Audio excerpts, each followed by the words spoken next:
my good friend, Lydia Vester. Hi. Thanks for hanging out with me this morning. Thank you for inviting me. Thanks for sharing some coffee and some tea and just hanging out. We have a story to tell. Before we get to that, I want to tell about something. I went down the street there's a big church down the street. This was several years ago. And there was a speaker that was coming, and I wasn't familiar with her. I didn't know what her message was going to be. Turns out she ended up being my favorite speaker in all of the world. Her name is Angie Smith. She's incredible. She's so authentic and so real. She told a story about a loss of her child. Okay. It was one of the most moving things I'd ever heard. Her perspective on everything. But I will tell you this, at the end of that service in this enormous church, she said, if you have ever been touched by the loss of a child, if you have ever lost a child of any age, please stand up. Wow. There was an audible gasp in that room because it felt like a third of that crowd of women stood up.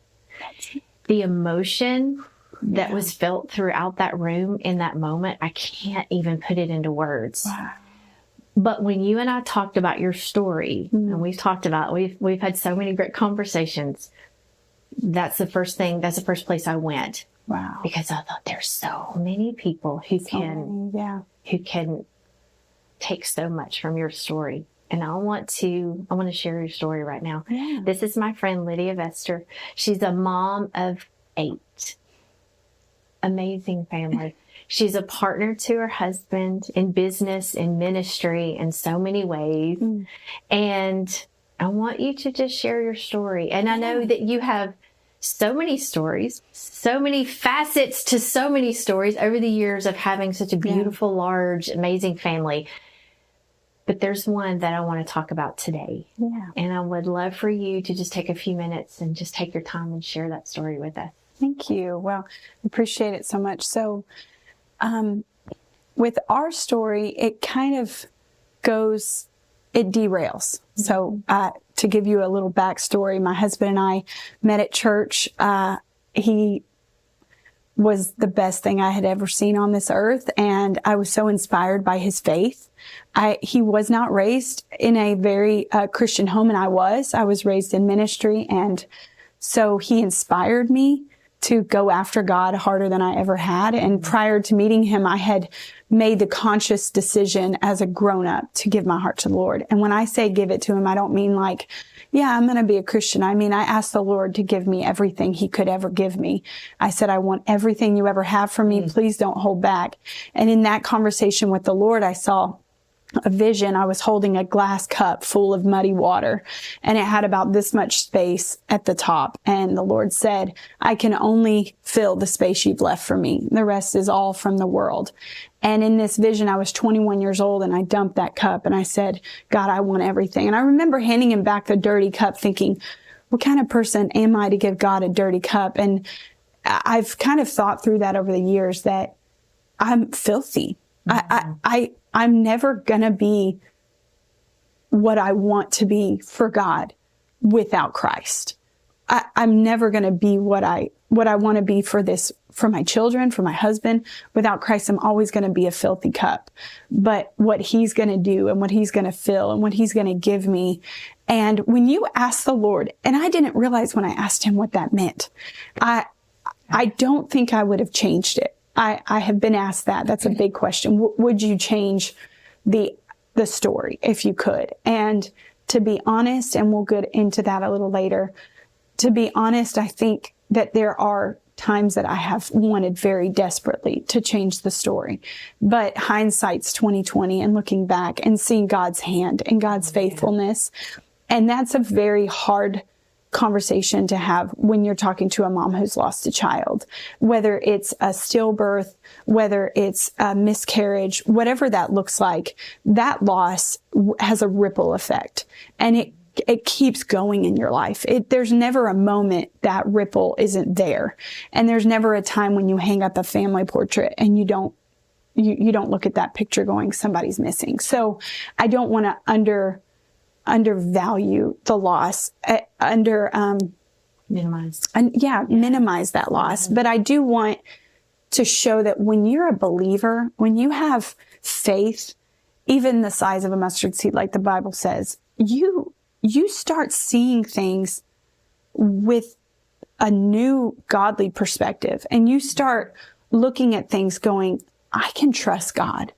And I think that in my story, and I would love to tell you about that, is that I learned how to trust God, and I never knew how to do that before. And so those are one of the many things that came out of it that I would never want to not have experienced. And so, yes, the hardship and the pain and the destruction was all part of the story, but the other side of it is where I'm living now. Yes. So 6 years ago, we were so excited for a trip on spring break. It was around our oldest daughter's birthday, and she had asked to go do something fun for her birthday instead of a party. And so we decided to do a family trip. We were super excited. We had done a similar trip in the past, and it really had great core memories built. So we thought we're gonna do that. It's an easy trip. We've done it before. And so we get there, we get settled. I remember doing a Bible story with the kids that night in the hotel, and that's something we do every night. So it's fun to enjoy that with them. And so we went through the Bible time. We did our prayer. We put them to bed. And the little hotel we were in had kind of a living room, and then the back room was the bedroom, and the living room had a pull-out couch. And so, I had put our little Elijah, who was 9.5 months, and I'd put him out with the kids because he was about that age where he wanted to be a part of the party. And the Lord just really pressed on me to roll him into our room. And so, while he was still sleeping, I rolled the rollaway crib back into our room and set it right next to me. And in the middle of the night, I remember hearing him gasping for air, and I'd never heard that before. So it's very much startled me, woke me up in the middle of my sleep. And, I remember, checking on him, and I immediately woke up my husband and said, we've got to get him to the hospital.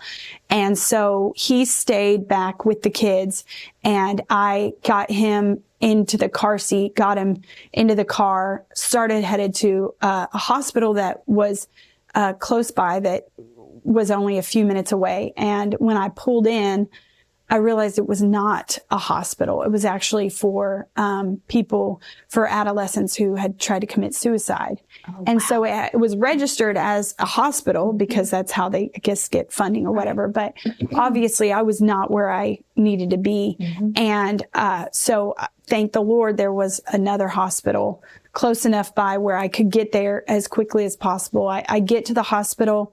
I get him out of the car seat. He's still gasping for air, but aware, he knows who I am and everything. And so I get him into the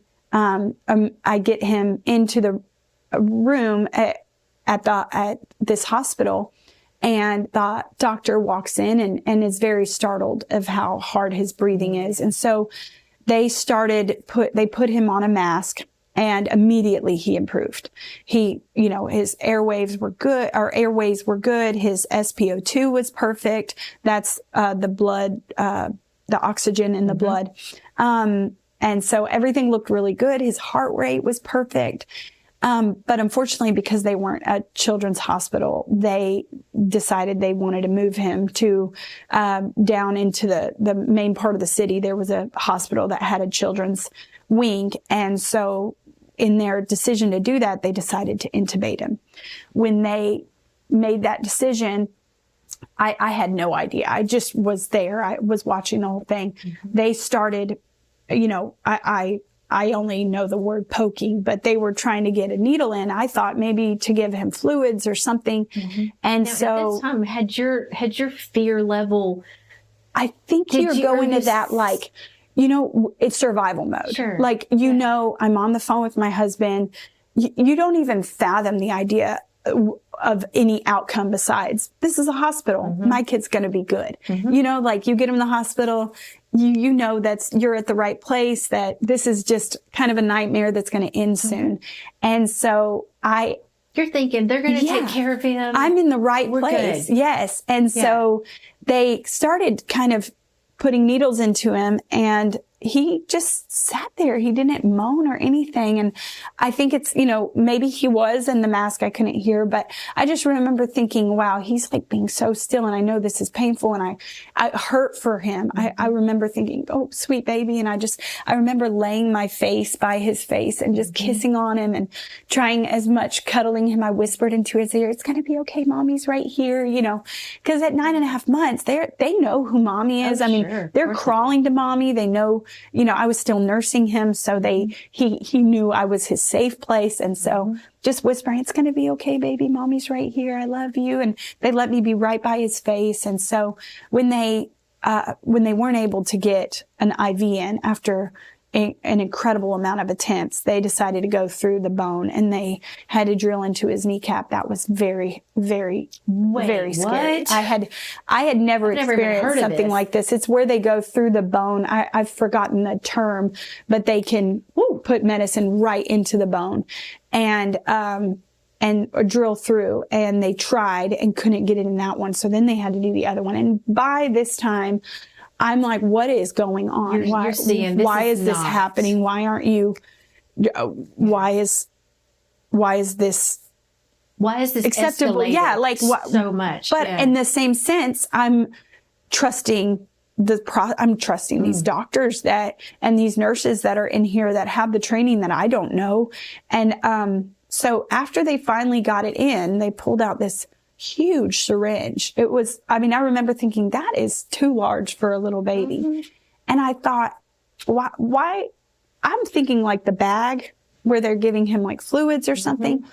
And I remember saying, what are you giving him? Why are you putting that in him? And they said, well, this is a paralytic. And I remember saying very loudly out loud, you just poked him so many times and drilled into his bone and he didn't move. Why would you paralyze him?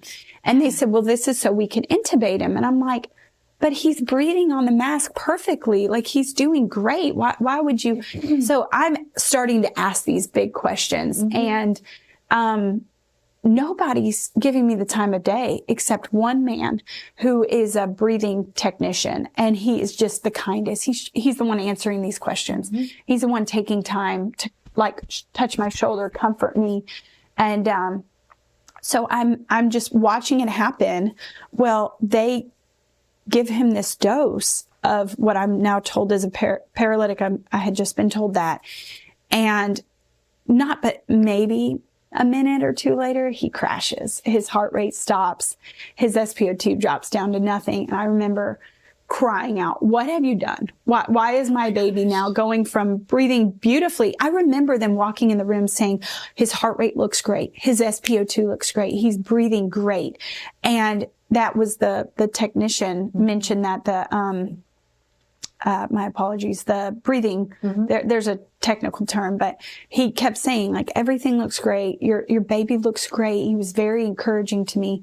And so now they have no heart rate. All of a sudden. They have nothing. They're now pulling out. They're allowing you to, I'm surprised they even allowed you to be in the room. So you were there. I watched the whole thing. Everything. I watched everything. Well, then they pull out this thing that I have researched now. I know it's called the Broslow tape, and it's a laminated form that folds out and lays next to a child. And based on where they land in that color, it tells them how much medicine is allotted to that size child. And that's kind of important because they were using it to find out how much epinephrine to give him, to give him enough. And they just kept dosing him. And he just, there was nothing. It was awful. I remember screaming, crying.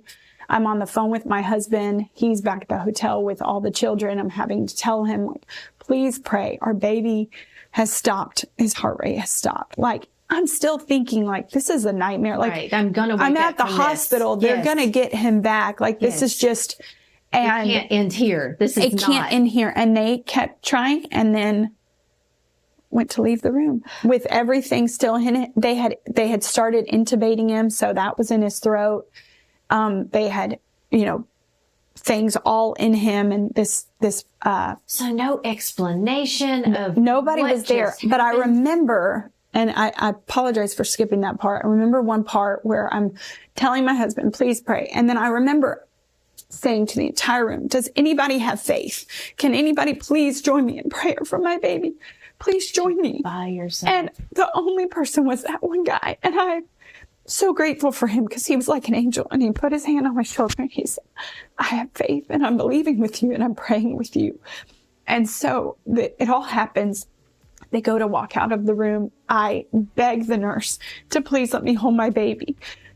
And I'm like, please take this stuff out of him. Well, we can't because of the autopsy. I could not believe that they would use those kind of terminology with a mom who just lost her child. And so I begged. I'm like, please just let me hold him, whatever I can, whatever you can allow me to do, please. So I'm holding him. All I know is that I'm still believing and I'm still holding on to this baby. And